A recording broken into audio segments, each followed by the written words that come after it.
লীগের আর ব্যাক করার সুযোগ নাই, বাট একটা বিকল্প শক্তিশালী রাজনৈতিক দল এখানে গভর্নমেন্টের পাশাপাশি দাঁড়াতে হবে।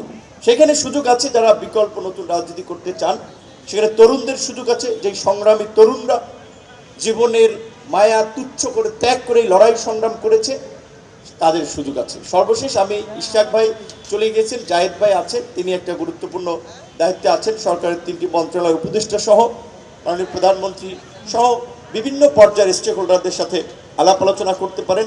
এই জুলাইয়ের আমাদের একটা বড় দায়বদ্ধতা আছে, যেটা 71 পরবর্তী সরকার করতে পারে। আমরা এই একদিন আগে এই ভিডিও যদি আপনারা মোড়ে মোড়ে প্লে করেন, জনগণই যার যা কিছু হচ্ছে তাই নিয়ে হাসিনার আগমনকে প্রতিহত করবে, কোনো রাজনৈতিক দলকে প্রয়োজন হবে না। তো কাজেই সেখানে এখানে প্রত্যেকটি নাগরিক তার কাঙ্ক্ষিত যে স্বপ্নের বাংলাদেশ সেটি যেন পায়, যেখানে নাগরিক মর্যাদা, নাগরিক অধিকার, গুড গভর্নেন্স থাকে। সেখানে আমি মনে করি যে এই জুলাইয়ের সবচেয়ে বড় ক্ষতি এবং সর্বনাশটা হয়েছে জুলাই পরবর্তী পার্লামেন্টে জামাতের বিরোধী দল হওয়া। কারণ আপনাদেরকে যদি পেছনে একটু মনে করে দিতে চাই যে আমাদের সংগ্রামী শিক্ষিত তরুণরা নিশ্চয়ই মনে করতে পারেন, তো আজকে জামাতের এই উত্থান কিন্তু ভবিষ্যতে বাংলাদেশকে কিন্তু আবার আরেকটা সংকটের দিকে নিয়ে যেতে পারে। তাই আমি মনে করি যে আমি জামাতেরও স্যাক্রিফাইস আছে এই জুলাই গণ অভ্যুত্থানে, তাদের নেতাকর্মীদের ত্যাগ আছে, আমরা সেটাকে রেসপেক্ট করি। কিন্তু জামাত যদি মেইন স্ট্রিম পলিটিক্সে ডমিনেট করে, সেটা বাংলাদেশের জন্য একটা অশনি সংকেত।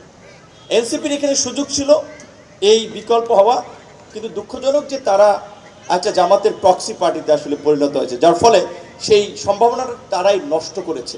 তো বিকল্প একটা রাজনীতি দাঁড়াতে হবে। বিএনপি পাওয়ারে আছে, বিএনপি একটা সুসংগঠিত বড় রাজনৈতিক দল।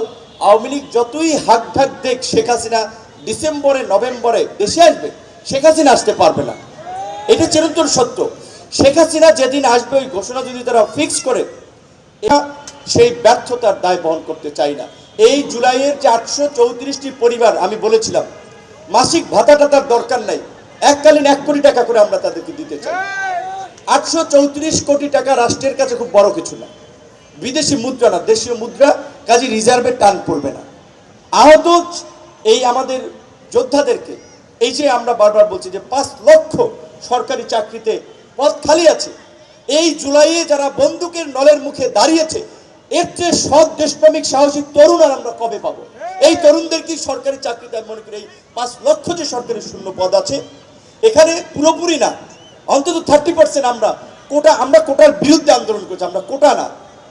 তরুণদের এই আহত পঙ্গু যোদ্ধাদের পুনর্বাসনের জন্য, আগামীর বাংলাদেশকে জুলাইয়ের আকাঙ্ক্ষায় গড়ে তোলার জন্য আমরা অন্তত অন্থার এই জুলাইয়ের আন্দোলনের বিভিন্ন পর্যায়ে যে সমস্ত তরুণদের অবদান, তাদেরকে আমরা বিবেচনা করি। তাহলেই হবে প্রকৃত অর্থে এই জুলাইয়ের প্রতি, তরুণদের প্রতি একটা আমাদের কিছুটা দায়িত্ব পালনের। 2006 সালে বিএনপি গভর্নমেন্টের শেষ দিকে যে রাজনৈতিক সংঘাত এবং যেটাকে কেন্দ্র করে আপনার 111, তার পরবর্তী যে আওয়ামী লীগ নির্বাচনবিহীন কিংবা আপনার আগের রাতের ভোটবিহীন কিংবা রাতের ভোট দিনের ভোট মিলিয়ে যে পরাপর 3টা টার্ম ক্ষমতায় থেকেছে, আওয়ামী লীগ তার নিজের শক্তিতে থাকতে পারে নাই।